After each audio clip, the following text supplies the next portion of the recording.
This video is not spoiler free. In this video I'm going to be talking about my thoughts on Deadpool and Wolverine, and the vast majority of what I've got to say I don't feel like I can really get into the minutiae of without going into spoiler territory. So this is going to be a spoiler review. Although spoiler-free summary, I liked it, it's a good movie, I had fun with it. I had a hell of a fun time with Deadpool and Wolverine. To me it felt like just picking up a random issue of a comic and taking a whim on it, and there's all sorts of crazy stuff going on and you're just along for the ride, and I mean that in a positive way. I really enjoyed that. It gave me similar feelings to the first Marvel comic that I bought, which was Astonishing Spider-Man and Wolverine, which has all sorts of crazy nonsense on it. Dr. Doom turns himself into a planet at one point, doesn't matter. The point is I had a very fun time with this movie, and if we take this into account with all of the previous X-Men movies as a whole, it ranks fairly highly near the top for me. It reminded me a lot of the things that I really love about the X-Men as a whole and the previous X-Men movies. In fact, a part of me wants to make another video at some point going into more detail about my opinions on those X-Men movies and how I would rank them, but that is another video for another time. Both of the leads in this movie, excellent. You can really tell when a character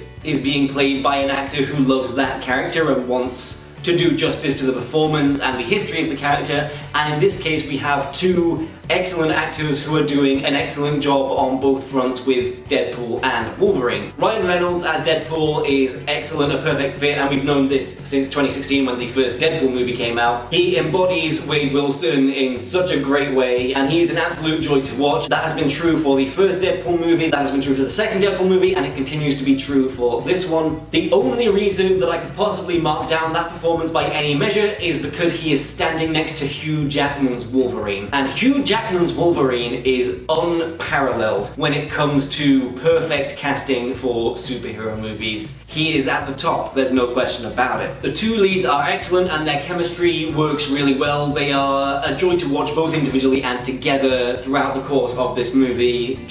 I love how much fun you can tell the actors are having and how much you can tell that they care about these characters. The story itself for the movie is very bare bones. I've seen a lot of people complain about the story, they're saying it's not very good. I wouldn't say it's not very good, but it is very basic. But I don't think that is really that big of a deal for this movie in particular. You bought a Deadpool and Wolverine ticket to go and see Deadpool and Wolverine, and that is what the movie gives you in spades. In spades. If you went in expecting the story to be, I don't know, the next Oppenheimer or something, then I think the issue is with your own expectations. This movie isn't trying to be the next it's not trying to be the next Logan, the next Infinity War, it's just a buddy comedy movie. That's the target, and they hit the target. Ultimately, the storyline here is only present to put these two characters in a situation where they have to team up. It's more of a framing device than a story, but still, I liked the framing device. I think using the TVA was a really smart move to A, get Deadpool and Wolverine together, and to B, get Deadpool into the Marvel Universe. I thought that worked really well. I also think they did a good job of conveying what the TVA is, even if you haven't seen Loki. I also enjoyed as well the very hand-wavy dismissal of the time machine from the end of Deadpool 2. Just basically, yeah, this isn't about that one doesn't matter. We've got a new time multiverse situation going on here, and now we're in the movie. Going back to Hugh Jackman's Wolverine for a second, just excellent. The costume, my fucking god. We have finally seen a comic-accurate Wolverine costume in a live-action movie. Well, I suppose if you count the deleted scene from the end of The Wolverine, then we kind of also saw it there, but here it is on full display. It looks incredible, particularly when he loses the sleeves near the end of the movie. The Deadpool costume as well looks excellent, but the Deadpool costume in the previous two movies also looked excellent, so again, Wolverine is overshadowing this movie by quite a fair margin, in my opinion, just by being so fucking good. Wolverine has for a long time been one of my favourite comic book characters, so it's always a thrill to see him. I'm always gonna be a little bit biased when Wolverine is involved. While for the most part this movie is very much a comedy, we do, with Logan specifically, get I think some of the most emotional scenes of the character that we've seen throughout his entire tenure playing Wolverine. The scene where Cassandra is in his mind and we've got the big gravestones of the X-Men who've died and it's his fault, that's proper Wolverine stuff right there, and him breaking down by the side, oh my god. Another standout character, I think, was Hugh Jackman's abs. I think they have third billing on the movie poster, yeah. Speaking of comic accuracy, comic accurate Wolverine, short Wolverine. Amazing. That was one of those things where it was one of those little fan-serving moments that just really got me as an X-Men fanboy. We get a lot of fun cameos throughout this movie. It may be a little harsh, but I think fair to say 90% of this movie is fun cameos. And I think it's a great example of fan service, but done well. Because it's definitely fan service, and I do think it might be a similar situation to Spider-Man Too Many Spider-Men, where the initial impact of seeing all of those characters together in theaters is so overwhelming that you get caught up in it. But after a few more months, when the movie's had time to cool, you start to think back on some of the stuff that didn't quite add up, it doesn't quite work as well as you remember. That could happen with Deadpool and Wolverine, but right now I'm still riding that recency bias high. The vast majority of this movie takes place in the Void, which we've seen in Loki. It's this dimension for unwanted, disregarded things. And in Deadpool and Wolverine, I really love what they did with the Void, turning it into a very poignant analogy for movie franchises that were abandoned, discontinued, cancelled, or never quite got going in the first place and got stuck in pre-production hell. Using the Void as a metaphor for that, I think is such a unique and creative choice. I really loved that setting, just the whole premise of it, and the way that it gave rise for many of our fun cameos to make their appearances. First of all, Chris Evans turns up as we may think Captain America, but no, he's the Human Torch from the old Fantastic Four movies. That was one of a few moments that got me not quite cheering in the cinemas, but I had a little fist pump moment because I did sort of have a think, why would Captain America be in the Void? Hang on, he's wrapped up in a shroud, what's he hiding? And I thought to myself, hang on, is it the Fantastic Four costume? And it fucking was, and I am here for it. That was a fucking brilliant addition to this movie. I loved that little cameo. I love that he stuck around for not a very long time. He got decimated by Cassandra, but you know, a couple minutes. We got him hanging out with Deadpool and Wolverine for a little bit. I enjoyed seeing the returning cast members from the previous X-Men movies, Toad and Sabretooth, Pyro as well. I'm glad all those actors were still happy to return in those roles, and again, you can tell that everyone in this movie is just having fun. Cassandra as a villain, fine. Again, you can tell that the actress is having fun with the character, but she's not particularly distinguished compared to some of the other stuff that is going on in the movie. Perfectly serviceable as a movie villain and as someone who we need to defeat in the end and fit into the structure of it, but certainly not on the level of previous comic book villains such as Magneto or Thanos or the like. Some more fun cameos sprinkled throughout this movie. We have basically a scene where just cameos walk in for 5 minutes. We get Elektra from the old Daredevil and Elektra movies. We got, I think the biggest surprise for me was Blade, Wesley Snipes. Blew my mind when he turned up.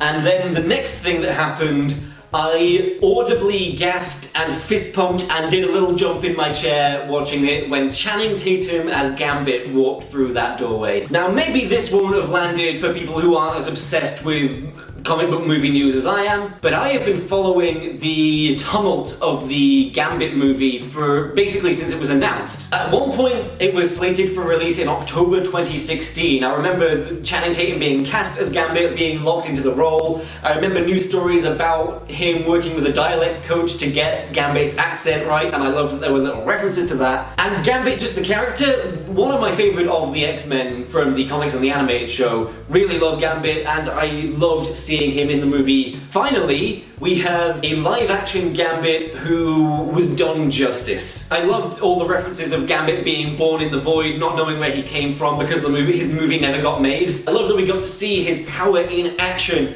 I love that in the action scenes with him, he was definitely the star. Laura Kinney also returned as X-23 and she was very cool, but to be honest, Gambit overshadowed a lot of other stuff in this movie for me. I fucking love Gambit. I love that Channing Tatum finally got the chance to play him. I love that he was in the center of the action for the little action scene that they had together. I love that we saw the actual cards lighting up and he throws them and they explode. Gambit's cool, man. Gambit's really cool. Genuinely one of the best parts of the movie for me. Some stuff that didn't quite work as well. I do think, for the most part, a lot of the actual action scenes weren't very interesting in terms of the choreography of them. I didn't think any of them were bad per se, but with a few notable exceptions, a lot of them felt just a little, I guess, flat, perhaps is the word to use. Although there are notable exceptions. The opening scene, for one, Deadpool digging up Logan's skeleton from the end of Logan and using it to decimate a bunch of TVA guys set to NSYNC's Bye Bye Bye. Phenomenal opening.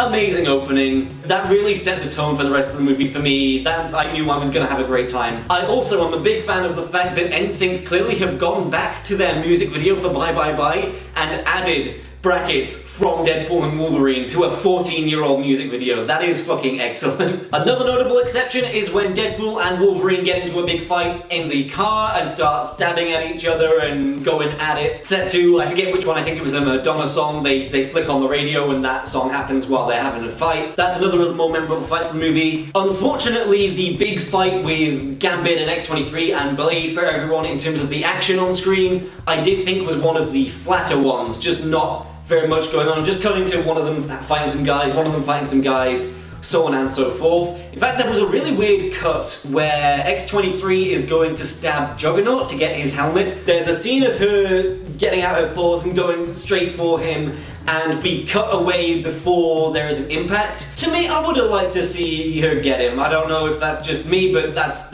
my thoughts on it. The other big action scene that comes to mind is when a bunch of Deadpool variants show up and Wolverine and Deadpool have to cut their way through them. Memorable because of just the premise of it, I think, but I think in execution, it just ends up being Deadpool and Wolverine cutting through a bunch of other Deadpools, and the action itself didn't quite land for me. I also think at the particular point in that movie where we get that fight, it doesn't necessarily slow the pacing down completely, but it feels like it knocks it a little askew. Nice pool, that was fun. That was very funny. I very much enjoyed the joke where he can do fourth wall breaking, but it's nowhere near as effective. He just turns to the camera and says, "The proposal." Amazing. While for the most part this is very much a comedy movie, this is here for you to have some laughs and have a good time, there are some emotional moments that really do land for me. There's the moment where Wolverine is having a breakdown in his mind and all the graves of the X-Men are there. I really liked the moment where Deadpool has the photo of his birthday party and is like, I don't care that the universe is ending, I care that these 9 people are gonna get killed. This is my universe. That really landed for me. I thought that was executed really well. The ending of the movie, the big climax where there's this time ripper machine that is going to destroy all the timelines and they've got to stop Cassandra from using it. This harkens back to the story not being particularly strong or interesting in terms of the quote-unquote story. I again will reiterate, this was more about the characters than the story, and I think that is perfectly fine. However, the setup of, well, one person can channel the matter from this machine, but it will kill them even if they do have super regeneration. But they team up and then both of them do it and they both channel the matter and survive. Incredibly predictable, first of all. It was not a surprise at all when Wolverine turns up and they both channel the energy together. And also, it's the exact same ending as Guardians of the Galaxy Volume 1, and it's a big surprise to me that there was no reference. I think there maybe should have been a reference. While they're doing that, if Deadpool just turns to Wolverine and said, "This is just like the end of Guardians of the Galaxy Volume 1, and then Wolverine says, "Shut the fuck up," or something like that. I think that would have helped to make it a little bit funnier, a little bit stronger of a scene, that particular segment. I also want to say, I've seen a few people complain that a lot of the jokes in the movie don't land if you don't understand the reference. There's so many things that you have to consider and know about, and prior knowledge assumed on the audience. And while yes, that is true, I do think this was executed better in this Deadpool movie than in Deadpool 2, because the same is definitely true of that one. In Deadpool 2, there are so many jokes where you have to know not only the previous Deadpool movies, previous Marvel movies, but also like general news surrounding superhero movies as a whole. There is a joke about Deadpool's mum being Martha.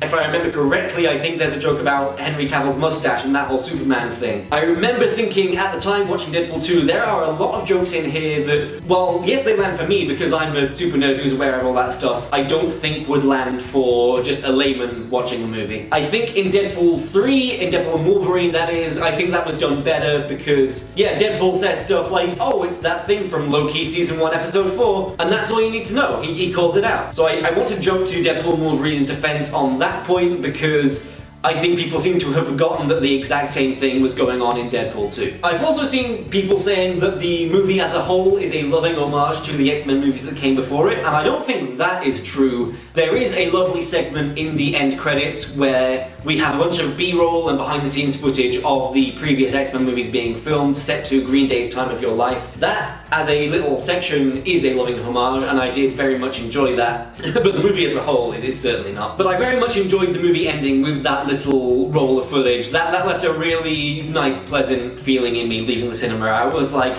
man, I love the X-Men. I fucking love the X-Men. That is the overriding feeling that I left the cinema with. I fucking love the X-Men, and this movie reminded me just how much I love the X-Men. Deadpool and Wolverine was everything I wanted and hoped it would be. And while maybe the story isn't quite strong as some other superhero movies, the real heart and focus of this movie is the two leads, who are both phenomenal. Deadpool and Wolverine get a hearty thumbs up from me. If you like this video, then please leave me a hearty thumbs up on the YouTube bit below. Let me know in the comments what you thought of the movie as well, what your favourite moments were, what you thought didn't work. And if you want to see more from me, then do go ahead and hit that subscribe button if you haven't already. Thank you all so much for watching this video, and as always, I will see you in my next one.